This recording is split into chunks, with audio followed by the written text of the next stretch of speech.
everyone. I'm Gabe. And I'm Robert. And welcome back to Social's Lifestyle Podcast, episode 6. We got our man Robert, welcoming him back from China. Man. Thank you. I think you've been gone for what, 3 weeks or a month or how long? 3 weeks. It was supposed to be a month, but I actually ended up coming back a week early just to take care of some other stuff. And there's actually a big old holiday in China right now. Oh, really? Yeah, it was their Independence Day, basically. Oh, okay. So that's awesome. Yeah, so that's like a big old holiday, and so it didn't work out for like the timing or whatever. Like everybody would be traveling on holiday and that kind of stuff for the last week that I'd be there. So I'm like, all right, I'll just rebook my flight, come back earlier, and then I can get to work here with everything that I need to be doing, and I can hop on a podcast earlier and That's good. just do some other stuff as well. So That's good. Well, I'm glad you're back. And for those of you that don't know us, we are advocates of the cannabis community, educating and informing users and non-users alike.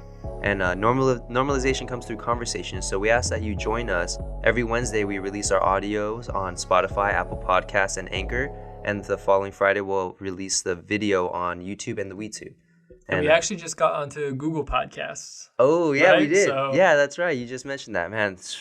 We're on the come up, man. Let's do it, baby. I'm just so excited, man. It's been a great time. You were up in China, and I was actually working, like I said in the last episode or a couple episodes back, I work in the cannabis industry now. And I was up in NorCal, anywhere from like Sacramento, San Francisco, San Jose, Salinas, UC Santa Cruz area, or Santa Cruz, all that whole area. I was up and down NorCal just doing all sorts of stuff like PADs, all sorts of things. It was just amazing. But man, I'm just so glad to be back in SoCal, back on the podcast. We have so much to talk about. There's been a lot of interesting news in California. When I was up there in NorCal, I heard about California potentially doing a vape ban. And I don't know if you guys have heard about that, but that has been going around. And that's like the hot news right now. And we really want to touch on that as well as the fake cards and also the Safe Banking Act. That's another thing that has been passed, and we should really talk about that as well. But first, let's get started with the vape bans. I know I told you to look up some research on that. What were you able to find? Yeah, so I mean, it's kind of crazy how fast that legislators are just jumping on this. Like, okay, we got to ban flavored vapes. We just got to ban vapes entirely without having any like real research behind the decisions that they're making. Mm-hmm. Yeah, I mean, I think that was like the most common thread out of everything was just, okay, people are getting sick or people are dying from vaping. And these lung and we don't know why, but we just have to like find a scapegoat for something. That was like, out of everything I was reading, that was like the biggest thing that I was getting. I see. So you see like New York banned flavored vapes. Washington, D.C., I think, is looking at stuff. And then you have California. I believe Michigan also. Washington, Michigan.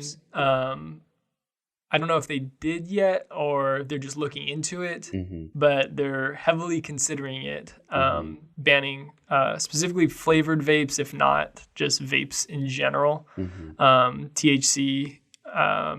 Included as well. Yeah. Yeah. So let's see what we got going on here. And to be clear, like vapes were like e-cigs fall in that category, any just vaping in general, and also THC products. And the problem is like I read an article, I believe it was on Vox or something else. They said that 77% of the cases in which these lung injuries and diseases are coming from the illicit fake carts, the black market carts. And that's sort of, I can understand why that's being umbrellaed as far as banning vapes. But at the same time, if you really think about it, wouldn't banning the vapes on the cannabis industry increase or enhance the black market, right? Yeah, 100%. I found the statistic that you were referring to. Yeah. And this is from, I found it on the Wall Street Journal. The Center for Disease Control and Prevention, so the CDC, said that 77% of patients studied had used products containing THC, and the month preceding the onset of the symptoms, And more than half the patients reported using nicotine-containing products, while 36% said they only use products with THC, and 16% reported exclusive use of nicotine-containing products. So realistically, 36% were the ones strictly using THC carts. Yeah, and so it's a mix of THC, nicotine, or both. And the only like common thread that we're seeing here is that it's just vapes. It's not necessarily flavored. It's not necessarily THC. It's not necessarily nicotine. And the CDC themselves have said that they don't know what's actually causing the illnesses. It's, I think, fairly safe to say that it's the black market that's causing it. Yeah. I mean, obviously, I think that the CDC would know that it's coming from like non-FDA approved products. I mean, if we have like products like Juul, right? They're FDA approved. But you can get fake carts that then work with Juul.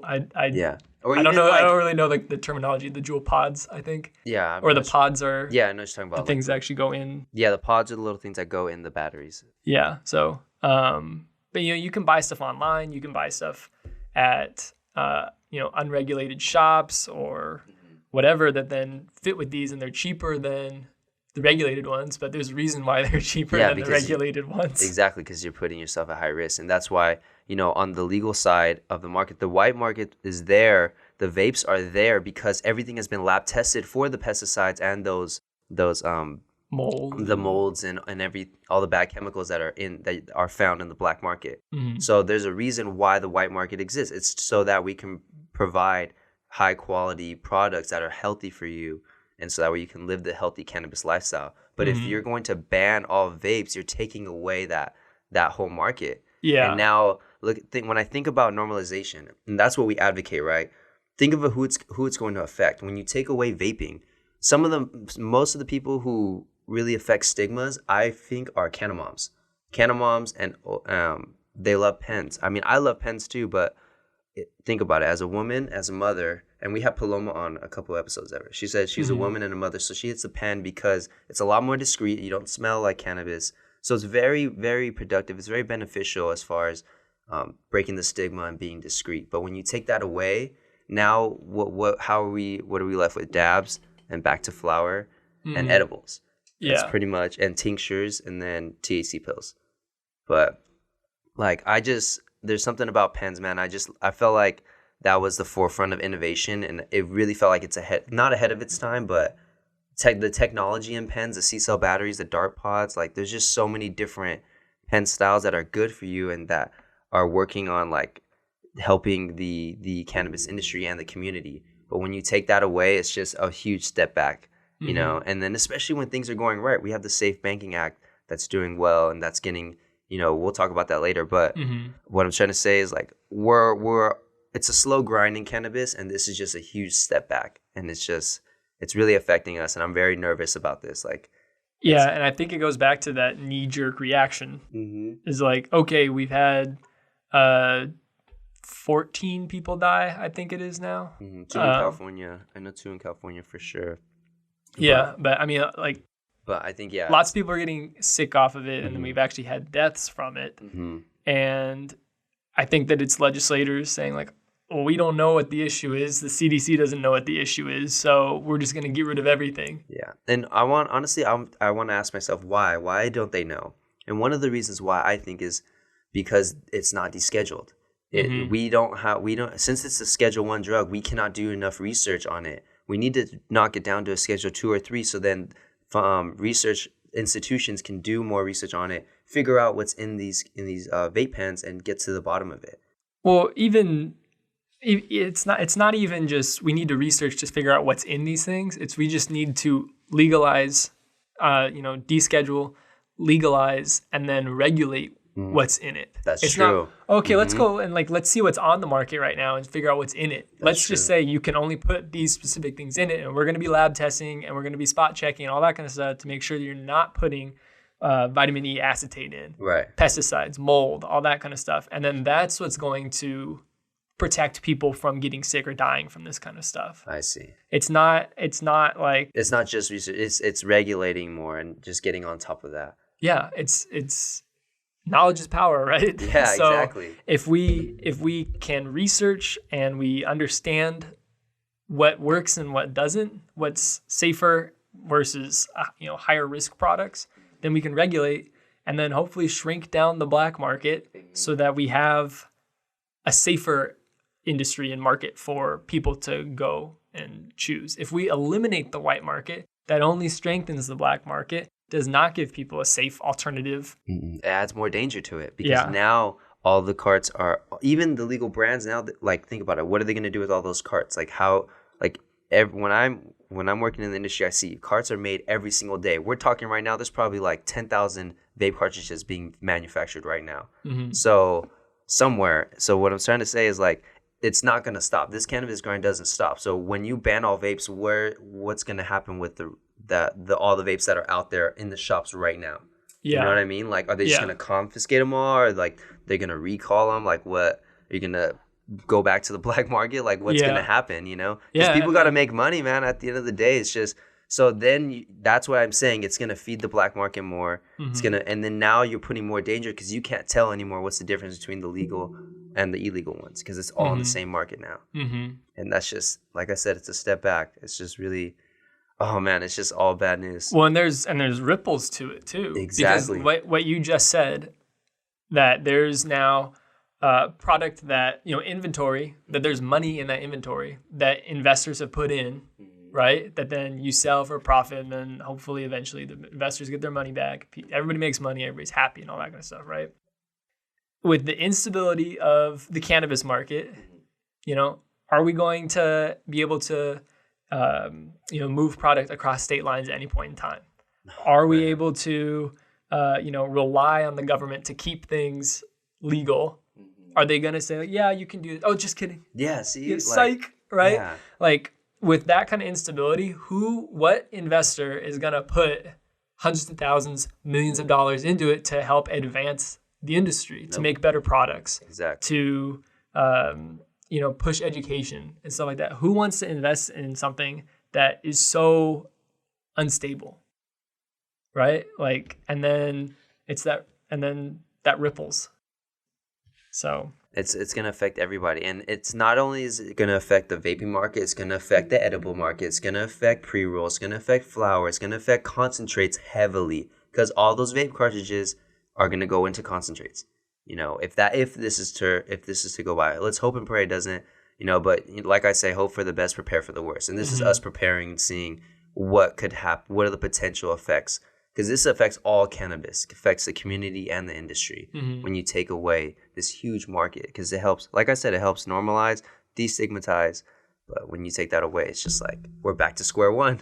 Yeah, like almost like and then it sets the precedent too. Whereas as soon as there's an issue, this is it with black market stuff. This isn't even the white market. This isn't the legal stuff. But as soon as there's any kind of issue that points to a particular area of cannabis or nicotine or whatever it is, vaping, as soon as there's an issue, get rid of it. So my question, why is that the reaction? Get rid of it. That's true. Why because is that? Okay, so if we're not regulating edibles and then people are buying stuff from China or online or these illegal places, and then it just so happens that there's poison in them and people get sick, hospitalized, die from it. And then you say, all right, well, the precedent's been set with vapes, just ban it.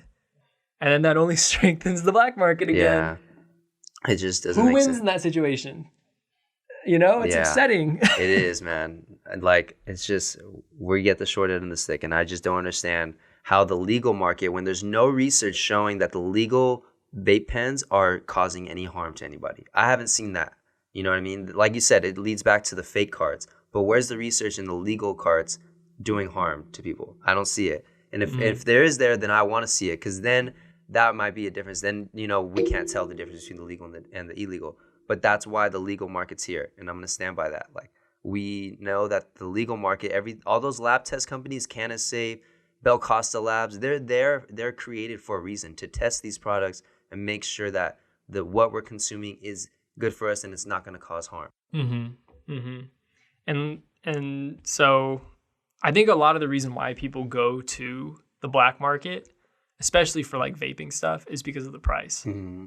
Or it's kids that can't buy at reputable or legal shops, so they just go online. They buy something from Canada that was made who knows where. That's true. And then, But what about even the brands, even the people who are trying to get into vaping, or the people who are trying to make cartridges and build their own brand?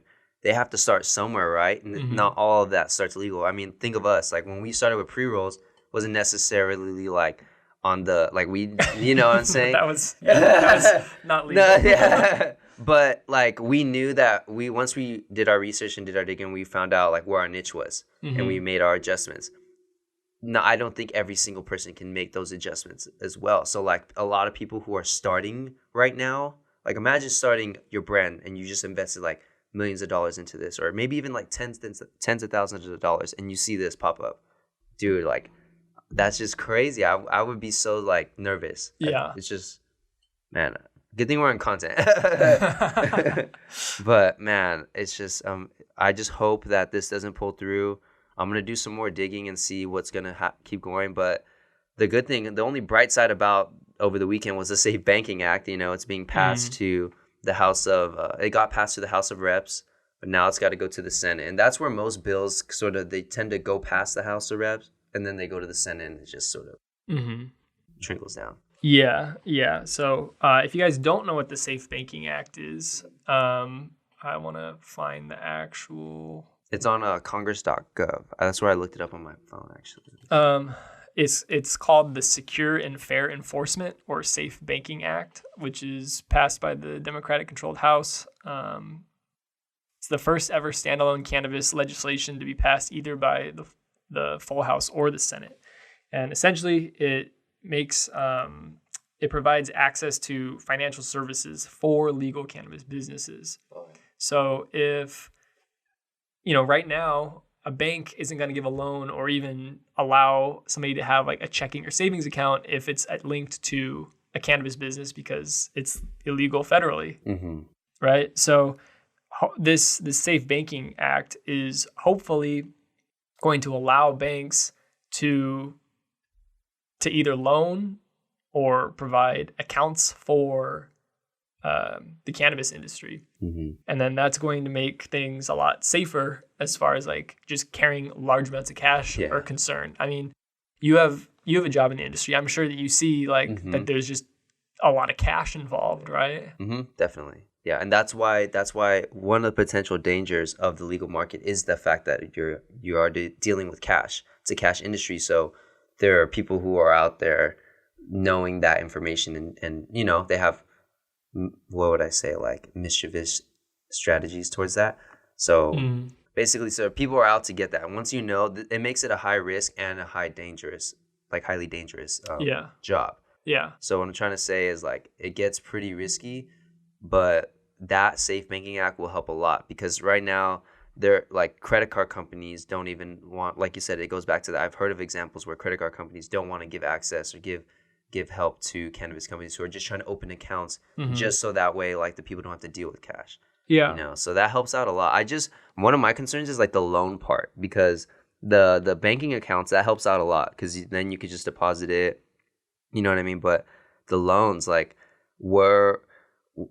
it's hard because now it's going to come back on credit. It's going to come back like, the social equity thing about how if you're a criminal, stuff like that, if you have a previous cannabis conviction, you can get, I think 51%, or you can get a license and up to 51% ownership of a brand. And these are only in certain states, though, right? In certain cities. Certain cities. Yeah. Okay. Yeah. So let's say the safe banking law gets passed, and then you can do that. You can get a loan. If that person gets a business license, but yet they try to get a loan, do you have to go through your credit? You have to go through a background screen. Like, would that then affect it? You know what I'm trying to say? Like, because you have previous convictions. Yeah,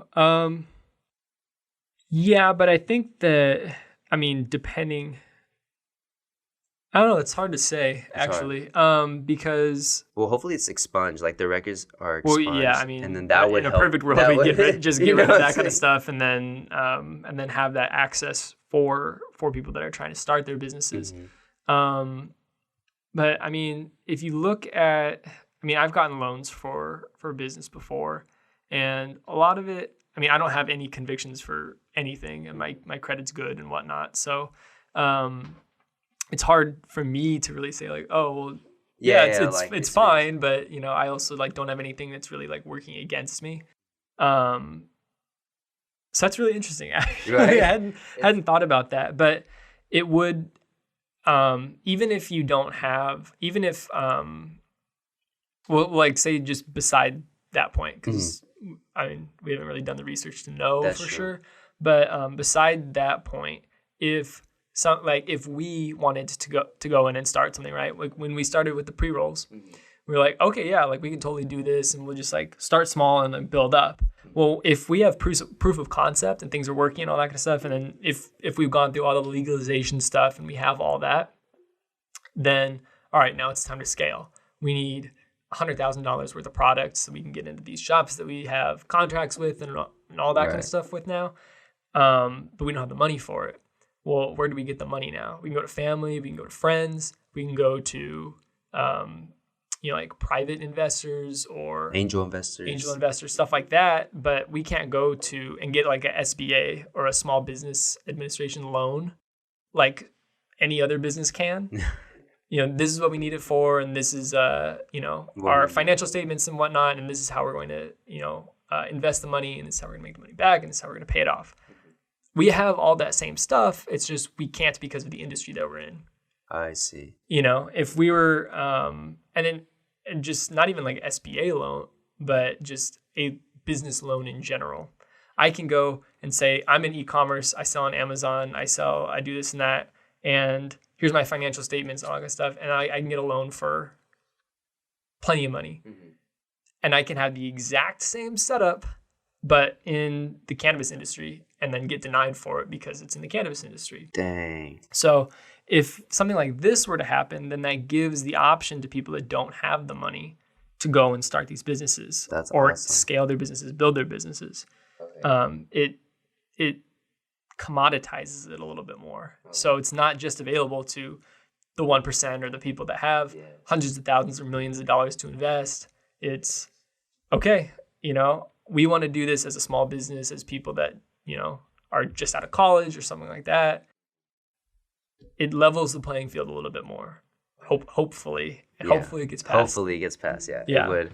Dang. Hopefully it will. I mean, who knows? If that were to get passed, I mean, that would be great.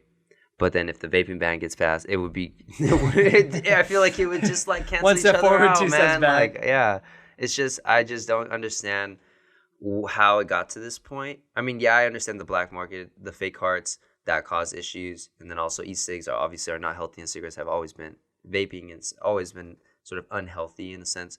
So now it's just like back to what you're saying, like them just sort of cold cutting, like cutting the cord and just be like, that's it. It's just the legal vape market is being umbrellaed into that whole area, and it sucks. But let's hope that this doesn't happen. I mean, let's just continue to advocate and educate and inform our users, and so hopefully they can spread that good word and that good knowledge elsewhere, and maybe our politicians will get to see the real information and not this misinformation that's going around. Yeah, and people need to like reach out, write to, or call their congressmen or senators and say like, I'm in support of, cannabis business and the cannabis industry and legalizing, and hopefully then, it's that ripple effect. People need to advocate to their politicians so that then they can go and say, okay, yeah, this Safe Banking Act. That's something that my district, my area, my people that I represent, that's something that they're for because they've had all these people that reach out to them. Switching topics a little bit. I know that we're starting to wind down on time here, but switching topics a little bit, something that I wanted to cover was this interesting video that I saw from a YouTube channel. I lost the video now, but they're called Dash Vapes. They had an interesting theory. I don't think that they were posing it as a theory, but It was like an idea, or it was an idea, and I don't want to say like, oh, that they're right or they're wrong or anything like that. But this is, you were listening to the video too. It was a really interesting point that they were making, is that states get money from from big tobacco based on the amount of cigarettes that they sell, and with the amount of the prevalence of vaping that's been growing, cigarette sales are going down. Vaping's at an all-time high. And then he was saying, I think his name was Daniel from Dash Vapes. He was saying, with this kind of imbalance that's starting to happen, or at least not an imbalance, but the tipping of the scales a little bit. Yeah. There's less money going to states from cigarette sales. If the states then ban vapes, then that'll increase cigarette sales again because people still are smoking. Yeah. And then they don't have that alternative, so now they just go back to cigarettes. And then that money goes back to the states. Mm-hmm. So the states now have a bit of an incentive to get rid of vapes so they can get more money. Right. They could classify vapes under tobacco, but I don't think that could happen really. Instead you just eliminate the problem. Yeah. Wow. So yeah. It's interesting stuff to think about, because I hadn't even considered something like that. Yeah, and that's the thing, is like I've always told myself, is you never know what the truth is, and it's a possibility. It definitely is an idea, and it's something that could be accurate. It sounds plausible. Yeah, it does. It makes sense. It does make sense, because that in that video he was saying for every cigarette that's being sold, it's like they would give a certain amount. I forgot what it was called, the MSA or something like that. The MSA. I forget the name of. Yeah. It was MSA, but I don't remember the. But it's basically like funded to help. It's basically money that goes to the state that is due to the production of cigarettes, but they use like only 3% of it for what they're supposed to do, and they actually put it like back into the tobacco production. Yeah. The intention is that the tobacco companies pay this for. I think it's supposed to go towards like education and prevention of smoking cigarettes, smoking tobacco, using tobacco. Like the truth. Yeah. The whole truth ads and all that. I remember seeing a lot of that stuff.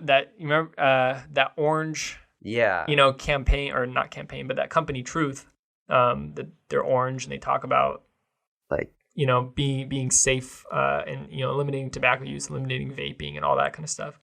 They're funded by that.